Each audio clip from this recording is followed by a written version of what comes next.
Firmes y adelante,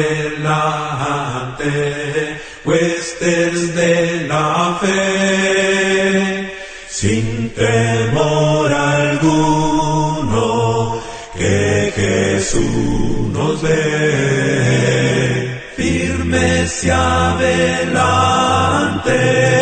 huestes de la fe, sin temor alguno, que Jesús nos ve.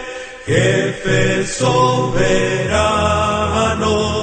Cristo al frente va, y la regia enseña, tremolando está.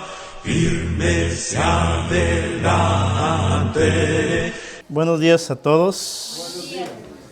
Y también saludamos a los que nos verán en las redes sociales. Bienvenidos todos a la casa del Señor. Vamos a tener un tema muy interesante, muy edificante, de mucho aprender, porque veremos cómo la iglesia, hermanos, la iglesia no se le ocurrió a cierto hombre en décadas pasadas o en años pasados, como conocemos de algunas iglesias, ¿no? Que tienen hay nombres de hombres humanos que iniciaron. En su caso, tenemos la gran bendición de formar parte de una iglesia que tuvo un propósito divino desde la creación y que es el mismo Dios que venía preparando el camino para que estemos en este lugar, en la iglesia que Él, en su propósito divino, repito, esté establecida, ¿verdad?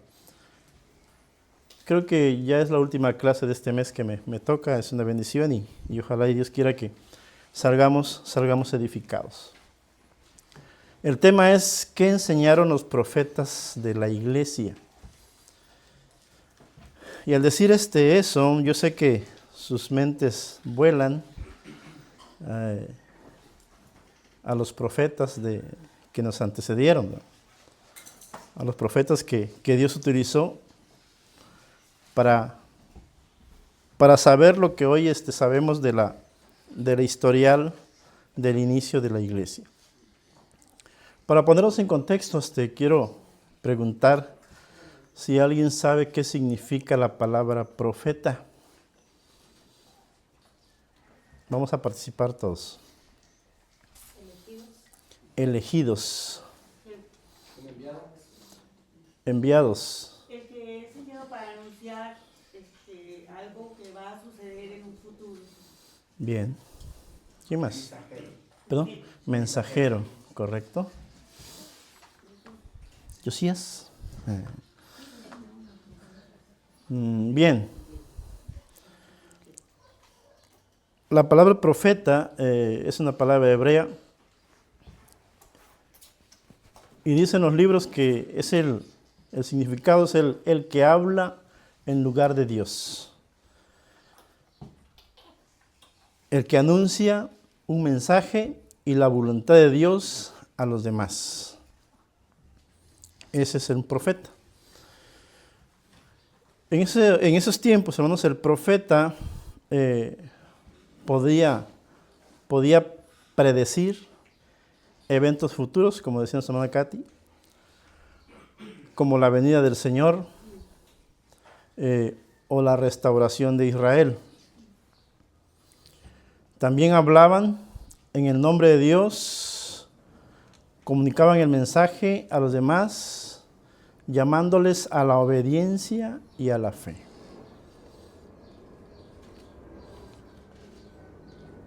También se dice que es un portavoz de Dios. Es una figura que conecta al mundo humano con el mundo divino. que intercedía por los demás, que también oraba por los demás, buscando la intervención de Dios en sus vidas. Eso es lo que, de alguna forma, es una definición de varios de lo que es la palabra profetas. Y siguiendo al tema que nos atañe, los profetas, hermanos, predijeron el establecimiento de la iglesia, incluyendo la venida de Cristo y el establecimiento de la iglesia en la tierra, con la promesa, hermanos, con la promesa que sería eterna. Eso es una gran bendición, ¿verdad? El saber que formamos parte de una institución divina que no tiene fecha de caducidad. Que esto, hermanos, nos va a llevar a la presencia de nuestro Dios, ¿verdad? Porque al final de cuentas, hermanos, esa es la parte medular, esa es la parte que nos tiene acá. Todos, hermanos, buscamos estar un día en la presencia de Dios, y no solamente en la presencia de Dios, porque todos lo estaremos. Eso es un evento que no podemos evitar.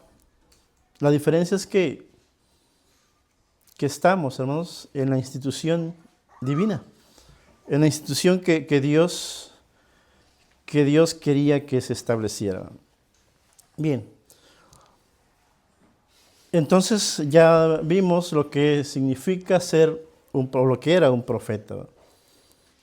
Ahora la pregunta es, ¿qué es una profecía? ¿Qué es una profecía, hermanos? ¿Sí, no? Es algo que va a suceder dentro de cierto tiempo. Uh-huh. ¿Sí? Una visión que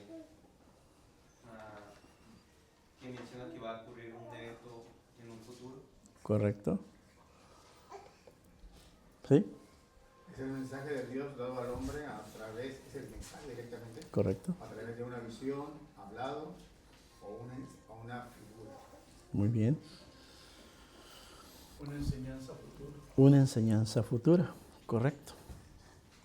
Dice que proviene también del griego y es realmente el mensaje que Dios anuncia por medio de un profeta. La profecía, hermanos, incluye anuncios de eventos futuros, mensajes de advertencias, llamando también a la fe y a la obediencia. Consecuencias de un pecado. Y cuando decimos esto, ¿en quién pensamos? Alguien que se les venga así rapidito a la mente que haya sido advertido o exhortado por medio de un profeta. Jonás. ¿Quién más? ¿Perdón? El rey David, ¿no? Esa historia me gusta porque él da un juicio, ¿va? Como rey, no sabiendo que él era el enjuiciado, ¿va? Interesante. Bien. ¿Vamos bien hasta acá? Muy bien. En las profecías, hermanos, en las profecías hay ciertas diferencias o diferentes tipos de profecía. ¿Sabían esto? ¿Sí? Vamos a ver la primera así rapidísimo, porque, hermanos, después que terminé ayer no me di cuenta que ya había escrito como 3-4 páginas. Y vamos a ver la primera, que es la profecía mesiánica. Al decir la profecía mesiánica, hermanos, en automático pensamos en Jesús, ¿verdad? Porque se conoce que Él es el Mesías. Y sí, las profecías mesiánicas son anuncios sobre la venida del Mesías y la salvación de la humanidad, ¿verdad? Esas son las profecías mesiánicas. las Mesías apocalípticas, anuncios sobre el fin de los tiempos y la venida del juicio final. Esas son las profecías apocalípticas. En este punto, ¿alguien conoce alguna profecía apocalíptica, ¿no? La venida del Señor. Uh-huh. Sí. La segunda, y bien detallado, ¿va? Bien detallado que dan miedo, ¿va? Y la profecía de restauración. Anuncios sobre la restauración de Israel y la iglesia. Y la iglesia. Bien. La iglesia de Cristo, hermanos, es un tema fundamental en la Biblia. Y algunos profetas hablaron sobre la iglesia. Entonces deducimos que estamos, hermanos, en una iglesia donde los profetas de la antigüedad, estamos hablando de miles de años atrás, hablaron, ¿verdad? Y es hermoso saber que estamos, hermanos, que estamos en esta iglesia de la que los profetas hablaron. ¿Por qué decimos que es hermoso, hermanos? Porque esa es una institución o es una profecía de acuerdo a los propósitos de Dios. Y eso es interesante. Estar incluidos en una comunidad que Dios, hermanos, que Dios quería que sucediera. Y algunos profetas, hermanos, hablaron de la iglesia de manera profética. Vamos a ver algunas profecías importantes sobre la iglesia y cómo es que se cumplieron, hermanos, en el Nuevo Testamento. Porque también esto es importante.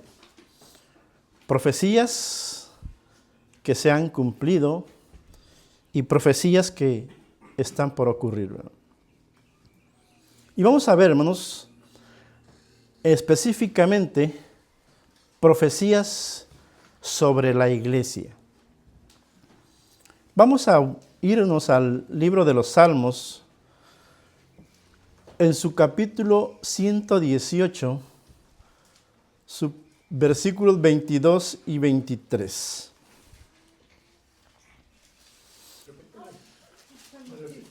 Salmos 118, versículos 22 y 23.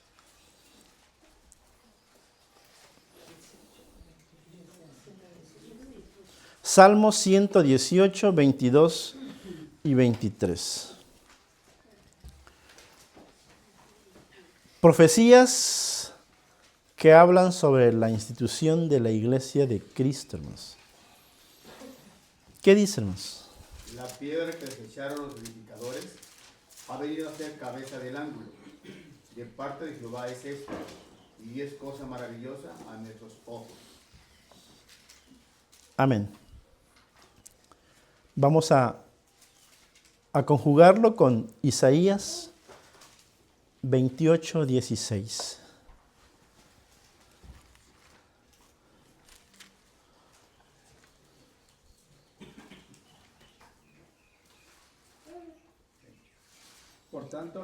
Por tanto, Jehová el Señor dice así: he aquí que yo he puesto en Sión por fundamento una piedra probada, angular, preciosa, de cimiento estable.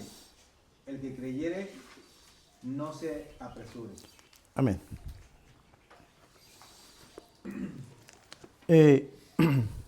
En estos dos textos, hermanos, nos habla de una piedra. El Salmo dice es una piedra que fue rechazada por el pueblo.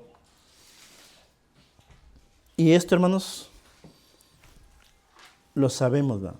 Lo conocemos. ¿Qué dice la Escritura? A los suyos vino y y los suyos no le recibieron, ¿verdad?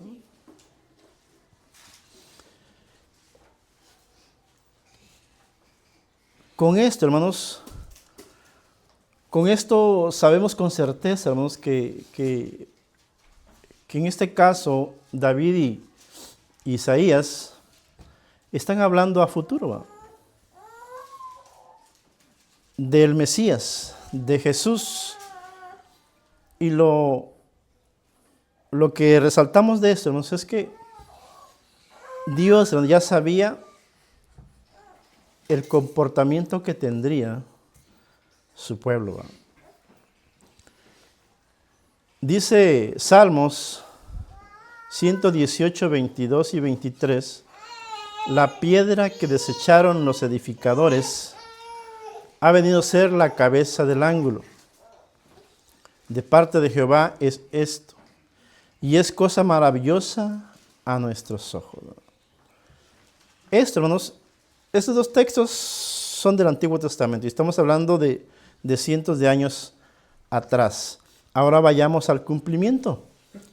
En el libro de Mateo, capítulo 21, versículos 42, encontramos el cumplimiento de esta profecía que se dijo en los tiempos de Isaías, en los tiempos de David. Mateo 21, 42, hermanos.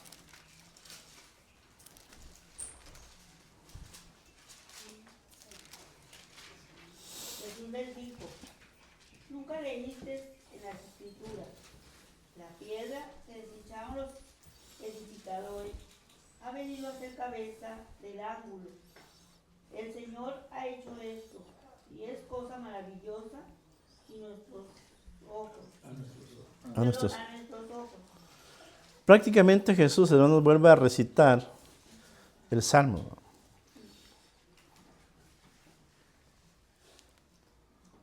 Cuando notamos, hermanos, que hablaba de Él mismo. También en 1 de Pedro, capítulo 2, versículo 7, hermanos.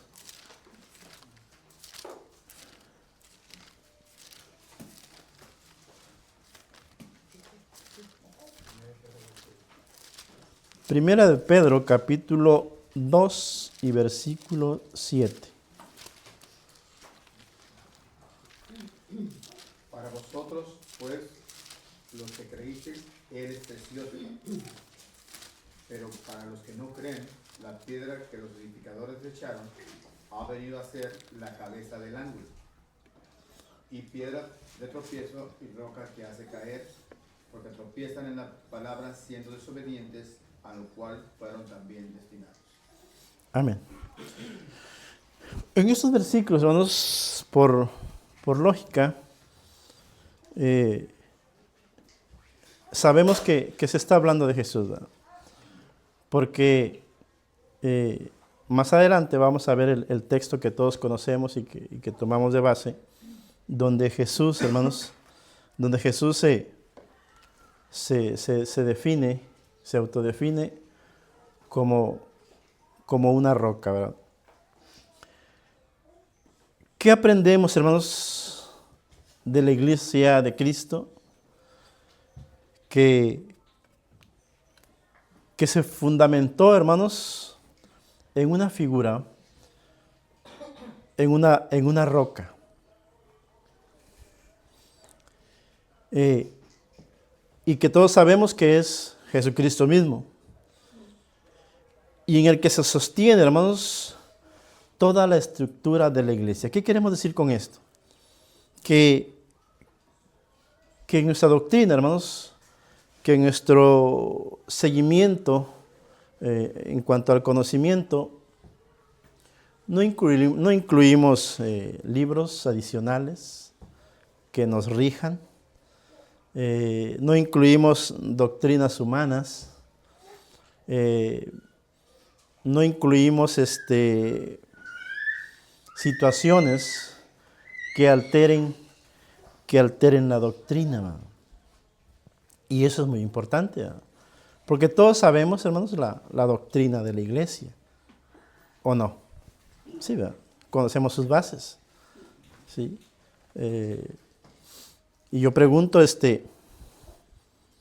¿será que sería lícito, como me decía un amigo, ¿por qué no un pianito? ¿Por qué no un pianito, hermana Lucero? Porque en su palabra dice que no está permitido. Correcto. Por eso. Por eso. ¿Por qué no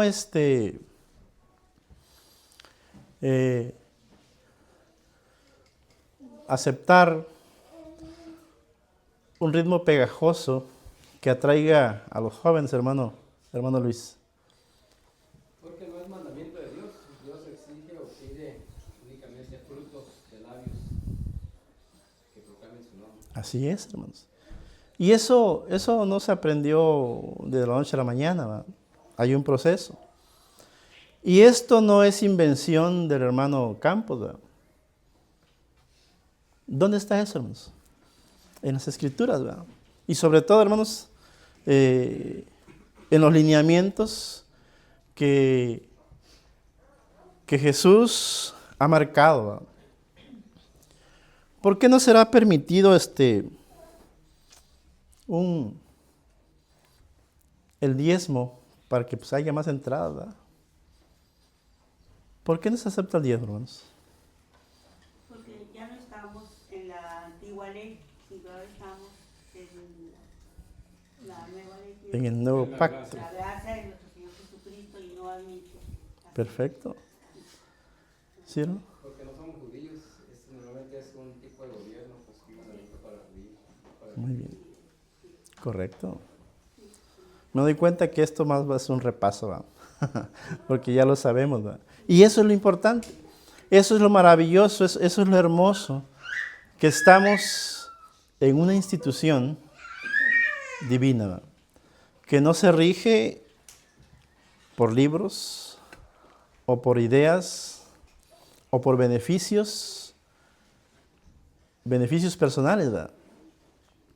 Yo recuerdo cuando estaba joven, no tiene mucho, que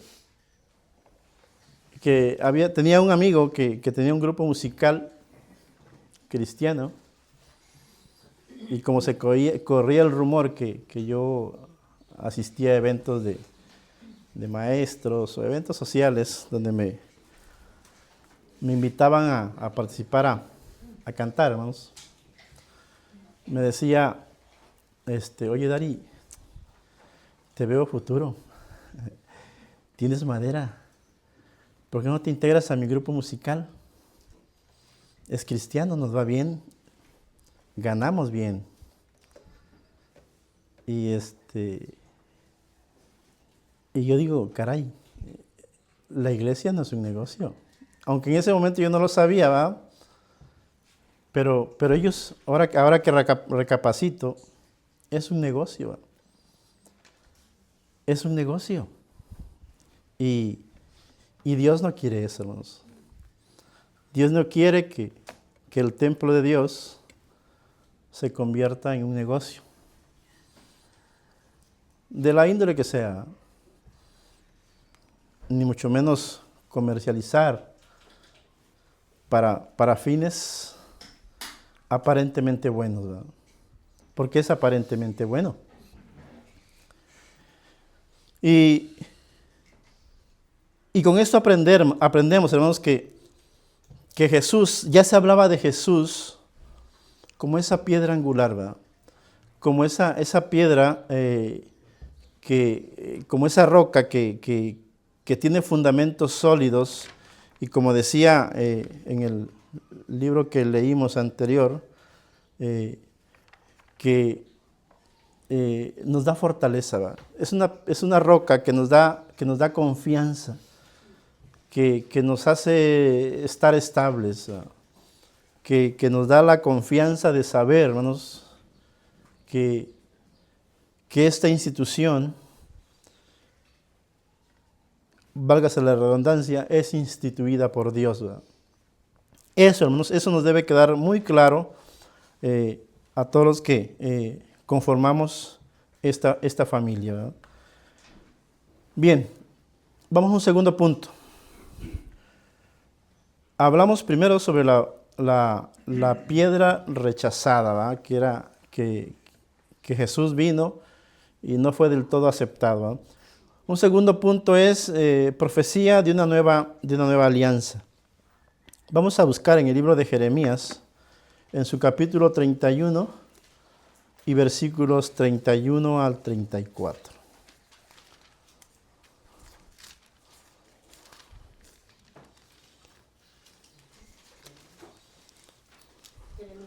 Jeremías capítulo 31, versículos 31 al 34.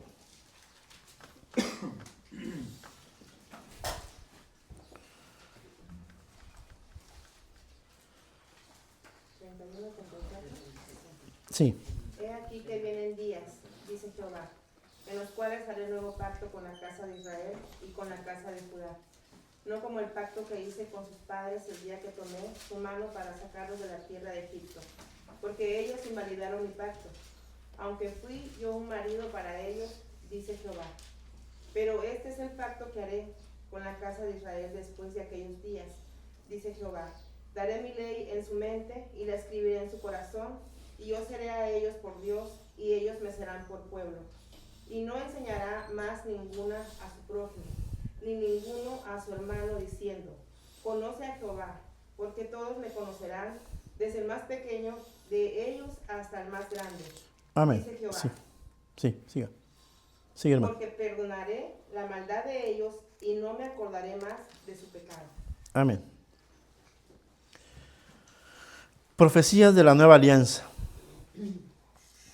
Profecías sobre la restauración, hermanos, que Dios haría con su pueblo y que veremos que se cumplió, hermanos, en la iglesia a través de Jesucristo. Todos sabemos, hermanos, que el pueblo de Israel era un pueblo especial para Dios. Era el pueblo de Dios, ¿no? que él había elegido para... pero también sabemos, hermanos, de lo desordenado de este pueblo, ¿no? De lo rebelde, de lo inmaduro, de lo que muchas veces no le daban importancia, eran muy volubles, eran de doble ánimo, eran ventajosos, lo querían todo, sin ningún esfuerzo. Me recuerda cuando pidieron a Dios que querían sombra en el desierto y Dios se los cumplía. Se me hace a veces hasta un pueblo con mucha niñería, ¿verdad? Y pues que en la noche querían luz y pues ahí está la luna, ¿verdad? Y que pues ya no quiero quiero comer, ¿verdad? Y pues les mandaba el maná, ¿verdad? Y pues que tenemos sed, pues milagros de la roca, ¿verdad? Cositas así, ¿verdad? Que era un pueblo muchas veces, ahora a nuestro juicio, un pueblo desagradecido, ¿verdad? Pero Dios ahí estaba, ¿verdad? Dios ahí estaba al pendiente de ellos, ¿verdad?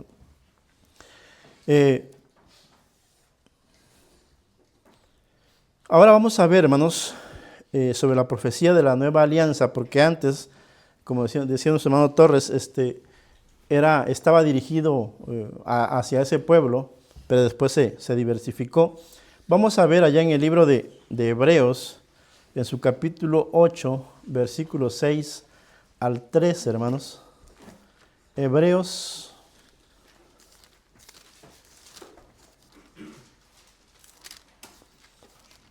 Hebreos capítulo 8, versículos 6 al 13.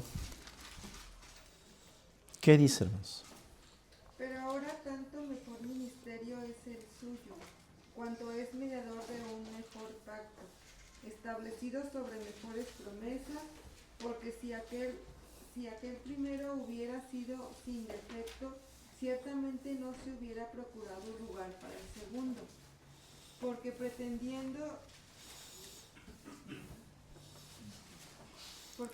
reprendiéndolos dice, he aquí vienen días, dice el Señor, en que estableceré con la casa de Israel y la casa de Judá un nuevo pacto, no como el pacto que hice con sus padres, el día que los tomé de la mano para sacarlos de la tierra de Egipto, porque ellos no permanecieron en mi pacto, y yo me desentendí de ellos, dice el Señor. Por lo cual, este es el pacto que haré con la casa de Israel, después de aquellos días, dice el Señor.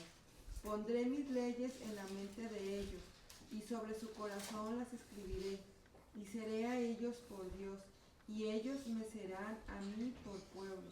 Y ninguno enseñará a su prójimo, ni ninguno a su hermano, diciendo, conoce al Señor, porque todos me conocerán, desde el menor hasta el mayor de ellos, porque seré propicio a sus injusticias, y nunca más me acordaré de sus pecados y de sus iniquidades. Al decir nuevo pacto, ha dado por viejo al primero, y lo que se da por viejo y se envejece está próximo a desaparecer. Amén. Si nos preguntaran, hermanos, ¿por qué ya no nos regimos por el decálogo? ¿Por qué ya no nos regimos por aquellas tablas que fueron escritas en 2 piedras? Hermanos, este es un texto bastante interesante para repeler a esas preguntas, ¿no? ¿Por qué ya no siguen los 10 mandamientos? Lo último está hermoso, porque dice, al decir nuevo pacto, ha dado por viejo al primero, y lo que se da por viejo y se envejece está próximo a desaparecer. Por eso, hermanos, por esa razón, no ejecutamos o no nos regimos por el decálogo, por los 10 mandamientos. Y cuando dice, hermanos, que ahora las escribirá en nuestro corazón y en nuestra mente, ¿qué nos quedará decir la Escritura en eso, hermanos? Hablando del nuevo pacto. ¿Qué piensan sobre esto? Ahora ya no es sobre 2 piedras. Pues ahora quiere que dentro de nuestra persona tengamos en cuenta todo lo que Él nos da en su palabra y que sientamos que Él está dentro de nosotros y que Él mira todos nuestros actos que realizamos. Por lo tanto, tenemos que estar midiendo lo que Él nos da de enseñanzas día con día. Amén. Hermana. Sí, en el Antiguo Testamento era muy común que aprendieran textos de memoria. Sí. Y sabían muchos textos, pero no los vivían, porque de la mente no bajaba al corazón, que es donde uno tiene pues esa sensibilidad hacia lo espiritual. Y Él quiere que no repitamos ese mismo error, sino que sea una vida que tenga un propósito en Cristo, que modifique nuestras vidas y pueda también ayudar a los demás que están alrededor para que se beneficien con todas las bendiciones que Dios quiere dar a la humanidad. Amén. ¿Se acuerdan qué pasó en el discurso de Pedro? ¿Qué pasaría en esa predicación? Sí, hermano, que todos los que le escucharon se compungieron de corazón y reconocieron todas sus fallas que habían hecho y pidieron ayuda. Perfecto. Es muy importante, hermano. Sí. Dios toca, hermanos, las partes sensibles, ¿verdad? Toca el corazón. Ahora ya no ocupa a Dios de piedra, ¿verdad? Sino que directamente al corazón, a la sensibilidad, como decía la hermana, del corazón. ¿Sí, hermano Torres? Iba a comentar algo así parecido a la hermana Angélica, que el viejo pacto pues era como que la teoría, ¿no? Y una vez entrando en un nuevo pacto, Jesús nos invita a llevar esa teoría pues a la práctica, como cuando le dicen, a veces escucharon que Fue dicho, no adulterarás, mas yo les digo que el que adulteró con una mujer en su corazón, o la deseó en su corazón, pues ya adulteró. Está prácticamente hablando que hay que cumplir la ley, pero desde el corazón, no desde la práctica, no desde lo superficial. Así es. Antes era directo, ¿verdad? Acuérdense que decían no. Hay la palabra, creo que en siete mandamientos está muy marcado el no. ¿Verdad? Ahora no, ahora hay una palabrita muy de moda que se llama libre albedrío, ¿verdad? Sí. Donde nuestra conciencia, nuestro sentimiento juega un papel importante en las decisiones que tomamos. Y antes era un no rotundo, ¿verdad? Estaba muy mecanizado. Ahora pues es un poquito más flexible, podríamos decir, y no con esto también estamos dando lugar a la irreverencia, sino que sabemos todos que el salirse de los lineamientos de Dios provocaría en nosotros esa pérdida que tanto buscamos, ¿no? La Iglesia de Cristo, hermanos, es el cumplimiento de esta alianza que Dios prometió a su pueblo, donde se ofrece la salvación y la reconciliación con Dios y con todos. Repito, antes estas promesas estaban diseñadas para un pueblo, ¿va? Ahora, hermanos, están abiertas a todos, ¿va? No hay acepción de personas. ¿Cómo vamos hasta acá, hermanos? ¿Estamos bien? ¿Algo que quieran aportar? Bien, vamos a un tercer punto. Profecías. La unificación de los pueblos. Isaías 56, 8 y Zacarías 2, 10 al 12. Y vamos a ver aquí de lo que estamos hablando, ¿va? De que este diseño, el primer diseño, estaba específicamente para un pueblo y cómo es que se aperturó a todo el mundo. Isaías 56, 8 y Zacarías 2, 10 al 12. Vayamos primero con Isaías. Dice Jehová el Señor, el que reúne a los dispersos de Israel, aún juntaré sobre él a sus congregados. Amén. Eso dijo el Señor, que reuniría a todos los dispersos de Israel, aún juntaré sobre él a sus congregados. Ahora vayamos a ¿qué dijimos? A Zacarías 2, 10 al 12. Canta y alégrate, hija de Sión, porque he aquí vengo y moraré en medio de ti, ha dicho Jehová. Amén. Y Sí. se unirán muchas naciones a Jehová en aquel día, y me serán por pueblo, y moraré en medio de ti. Y entonces conocerás que Jehová de los ejércitos me ha enviado a ti. Y Jehová concederá a Judá su heredad en la tierra santa, y escogerá aún a Jerusalén. Bien. Eso lo dijo Jeremías antes de, ¿verdad? Ahora vayamos a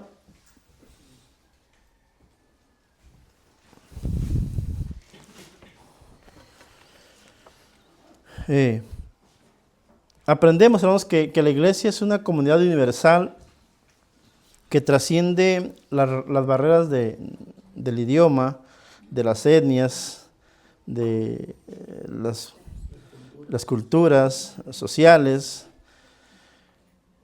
Decimos esto, hermanos, porque antes, repito, estaba diseñada solamente para el pueblo de Israel.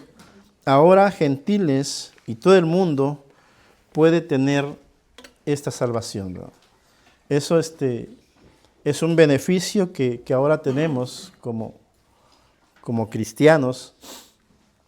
Y repito, para mí es emocionante saber que estamos incluidos dentro del propósito de Dios, cuando antes éramos extranjeros y advenedizos, ¿verdad? Y ahora formamos parte de esa iglesia que Dios instituyó desde mucho tiempo atrás, o ya lo tenía en mente, ¿verdad? La iglesia, hermanos, la iglesia fundada ya en el Nuevo Testamento, la encontramos en un texto que todos conocemos, ¿verdad? Mateo 16, 18. ¿Qué dice, hermana? ¿Se acuerdan qué dice? Mateo 16, 18. ¿Sí? Y sobre esta roca, así es, ¿verdad? Y cuando decimos roca, hermanos, nos volamos la mente y volamos hacia atrás y pensamos en esa piedra que fue rechazada. Y aquí volvemos a tomar la figura de esa roca, de esa piedra.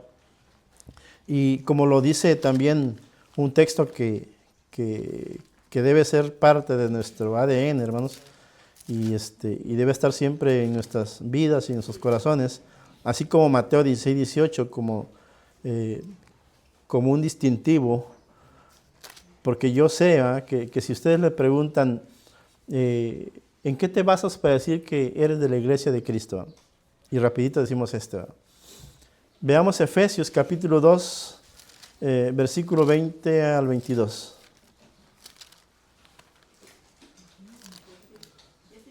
Efesios capítulo 2, versículos 20 al 22.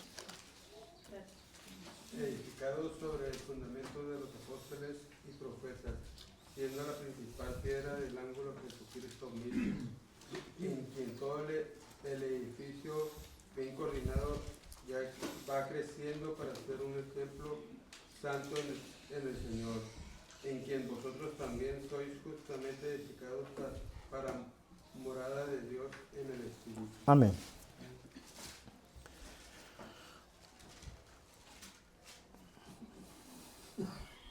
Creo que estos textos son claves, hermanos, y que nos identifican como miembros de la iglesia, que no nació, repito, hace 200 años, hermanos. Esto es desde el principio, hermanos. Dice Efesios, edificados sobre el fundamento de los apóstoles, ¿y quién dice? Y de los profetas, ¿verdad? Esos profetas que en su momento hablaron de la institución de la iglesia. De estos profetas que un día hablaron que se unirían el pueblo escogido por Dios y el resto. De esta iglesia, hermanos, que los profetas hablaron, donde especificaron que tendría un redentor, ¿verdad?, llamado Jesús. Estos profetas que hablaron en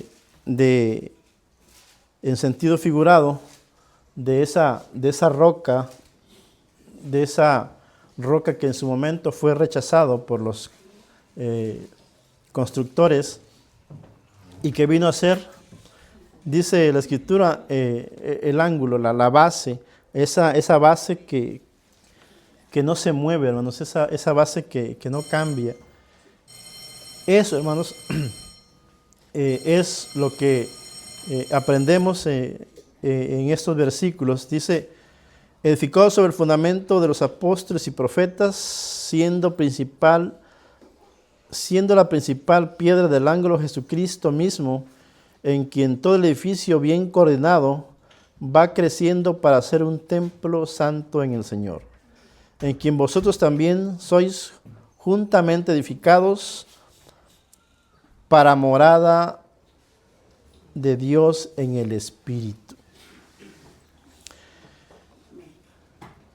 Eso, hermanos, eso vemos o confirmamos que lo dicho por los profetas ya en el Nuevo Testamento, donde se instituye la iglesia del Señor. Y también hablan sobre una expansión. Hechos 1:8. El libro de Hechos, capítulo 1, versículo 8. ¿Qué dice?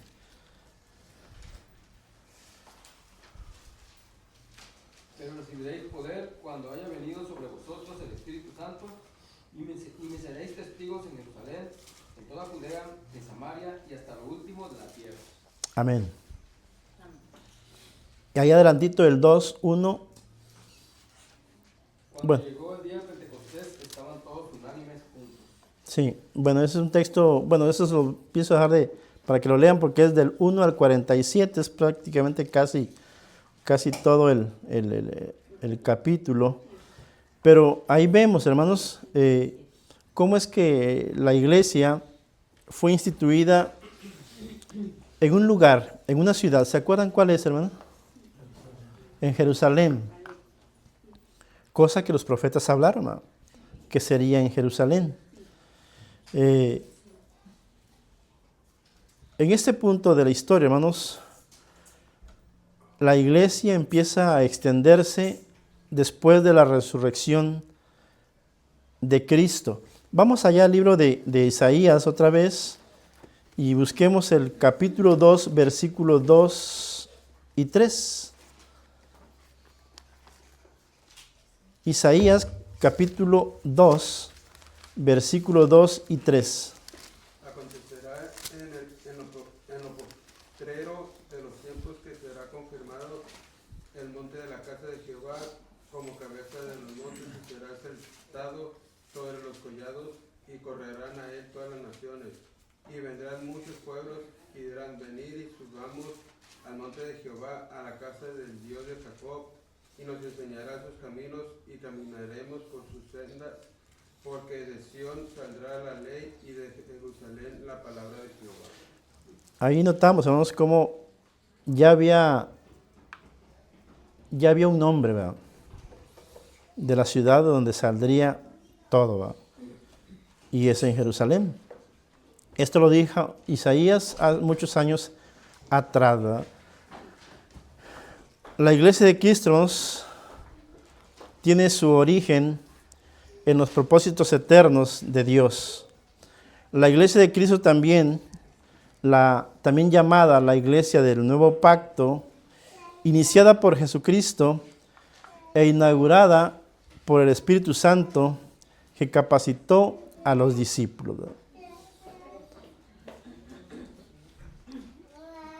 Notamos, hermanos, que cómo era tan exacto Dios con sus propósitos que le dio a Isaías la capacidad de decir, en esta ciudad empezará. Y todos sabemos de ese sermón de Pedro, ¿verdad? Y cuando dijo Jesús en Mateo 16, 18, que tú eres Pedro, y sobre esta roca edificaré mi iglesia, le estaba dando a Pedro, hermanos, el privilegio de ser él el portavoz o el que diera el mensaje para que aquellos hombres que estaban reunidos se compungieran de corazón y preguntaran, ¿qué haremos, verdad? ¿Ahora qué hacemos, verdad? Y, hermanos, pregunto, ¿será que en esa reunión del Pentecostés, en esa fiesta, porque era una fiesta, solamente estaba el pueblo de Israel? Arameos, persas, elamitas, de todas las naciones. De todas las naciones. Yo me pongo a pensar, hermanos, en la sabiduría de Dios. ¿Cómo Dios hizo expansiva la iglesia? ¿Qué medio utilizó Dios para que la iglesia, hermanos, en un boom, se expandiera? No ocupó de ir de ciudad en ciudad, de país en país, no. Reunió a mucha gente de diversos países, de diferentes idiomas. ¿Y cómo es que Dios también le dio la facultad a los apóstoles de hablar en los idiomas de los que estaban? Y así de fácil, hermanos. Así de fácil se extendió el conocimiento de la iglesia, de la existencia de la iglesia. Con un solo mensaje, hermanos. ¿Por qué? Porque esos 3,000 hombres que se bautizaron aproximadamente en ese día, llevaron la doctrina a sus países. llevaron la doctrina, el conocimiento a sus países. Y de esa forma, hermanos, de Jerusalén, como lo habían predicho los profetas, se diversificó a todos los idiomas y a todos los países. ¿Se dan cuenta la maravillosa obra de Dios? ¿Cómo es que en su infinito poder y sabiduría, de un solo sermón, convirtió a muchos, ¿verdad? ¿Cómo quisiéramos que nuestros mensajes tuvieran ese efecto, ¿verdad? ¿Se imaginan que este mensaje, o el mensaje que cualquiera, tuviera esa repercusión que tuvo en su momento, ¿eh? Y que se hiciera viral, ¿eh? La palabra de hoy, que se hiciera viral, ¿verdad? Ese buen mensaje? Pues Dios utilizó a Pedro en la ciudad de Jerusalén para que la iglesia del Señor se expandiera a todo el mundo. Qué fascinante es comprender y saber cómo es que Dios nos utiliza. Hasta aquí estamos bien, hermanos, porque ya estamos por terminar. ¿Sí? Ya se nos fue el tiempo. Yo les dije. Bien, voy a quedar pendiente, hermanos.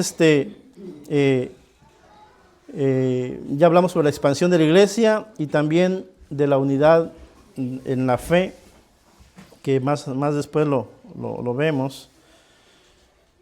Y solo quiero terminar con una sola pregunta. ¿Será que existen profetas en nuestros días? ¿Qué creen ustedes? ¿Que sí? ¿Sí? Yo creo que no. ¿Hermano? Si el término profeta quiere ser aplicado a predecir cosas futuras, no hay. No hay, correcto. Pero si se usa el significado del libro de la palabra profeta, Sí. es un maestro que enseña. Sí. Hay maestros que enseñan, pero no enseñan preceptos a futuro, sino enseñanzas ya acontecidas. Bien, yo sabía que esta pregunta iba a ser para debatirla. Y solamente quiero dejarles que lean el libro de Primera de Corintios, capítulo 13, versículo 10. Cuando dice, cuando venga lo perfecto, todas estas cosas se acabarán, ¿no? Y la pregunta que vuelvo a hacer, ¿cuál es lo perfecto? ¿Perdón? La palabra. Cuando venga la Biblia, cuando ya esté instituida la Biblia, que ya esté en este compendio de 60 y tantos libros, 66, esto es lo perfecto. Cuando venga lo perfecto, ya no habrán profetas. ¿Por qué? Porque aquí está todo, ¿eh? Aquí está todo. Bien, de mi parte es todo. Ya no daremos paso a las intervenciones porque ya se nos fue el tiempo, ya los jóvenes quieren pasar.